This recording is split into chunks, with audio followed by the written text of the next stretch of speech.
Hola, y vamos a ver otra de las propiedades coligativas, que recordemos que son aquellas propiedades de las disoluciones cuyo valor dependen de la cantidad de soluto que esté disuelto, no del tipo de soluto que esté disuelto.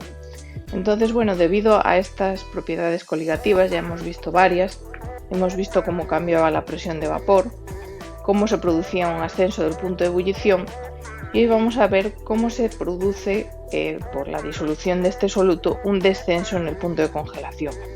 Vamos a recordar primero qué es la congelación, ¿vale? La congelación, bueno, pues es el cambio de fase que se produce cuando la mezcla pasa de un estado líquido a un estado sólido.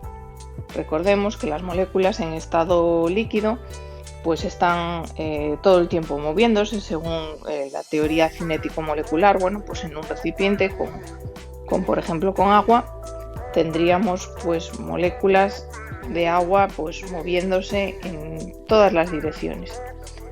Según la temperatura va descendiendo, pues el movimiento de las moléculas pues disminuye, cada vez se mueven más despacio, hasta que al final acaban produciéndose su movimiento desciende mucho y acaban produciéndose unas fuerzas de atracción muy fuertes entre las distintas moléculas, de forma que digamos que dejan de poder moverse y adquieren esa rigidez que le confiere el estado sólido, ¿vale?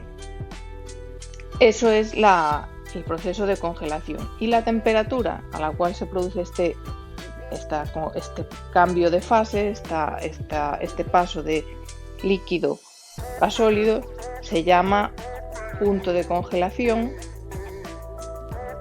¿vale? Si estamos pasando de líquido a sólido, o también se llama temperatura de fusión.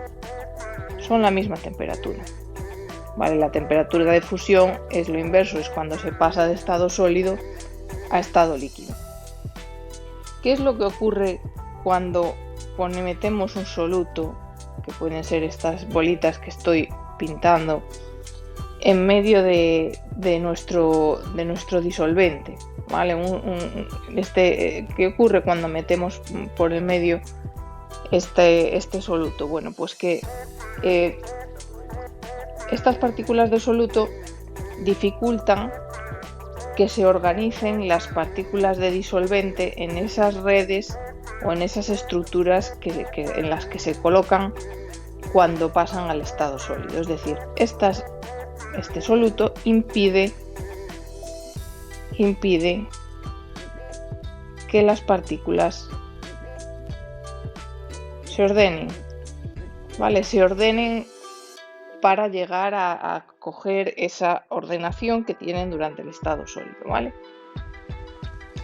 Entonces, bueno, ¿cómo se cuantifica esto? Vimos que en todas las propiedades coligativas pues teníamos unas fórmulas para poder calcular estas nuevas temperaturas, por ejemplo, en este caso la nueva temperatura de congelación, o nuevo punto de congelación, o nueva temperatura de fusión. Delta T sería la diferencia de temperatura entre la temperatura de fusión y la temperatura real de mi mezcla, ¿vale? Y esto sería igual a una constante que se llama constante crioscópica,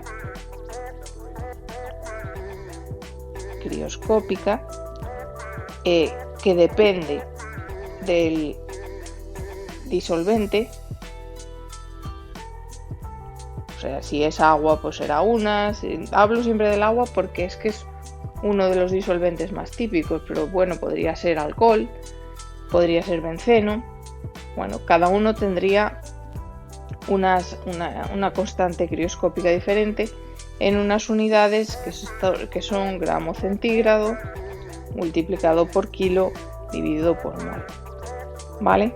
Entonces, esta diferencia de temperatura es igual a la constante crioscópica y multiplicado por la molalidad, ¿vale? La molalidad. ¿Y qué era la molalidad? Bueno, pues la molalidad era una de las formas de expresar la concentración de un soluto. La molalidad era los moles de soluto dividido entre la masa de disolvente. Por lo tanto, las unidades de molalidad son mol partido por kilo, ¿vale? En resumen, bueno, este efecto del descenso de punto de congelación lo hemos visto un montón de veces, pues por ejemplo cuando en invierno pasan camiones tirando sal por las carreteras para que éstas no se congelen. ¿Por qué? Porque ahí están cambiando la temperatura de fusión y del punto de congelación del agua, o sea, del agua que hay en la carretera. Entonces, en lugar de congelarse pues a 0 grados, pues a lo mejor se congela, no sabría decirlo, estoy diciendo, a -5, por poner una cifra, no lo sé, ¿vale? Pero se congelaría a una temperatura inferior. ¿Gracias a qué? Pues gracias a añadir este soluto, ¿vale? Que impide que esas moléculas de agua se organicen a esa temperatura y lleguen a congelarse.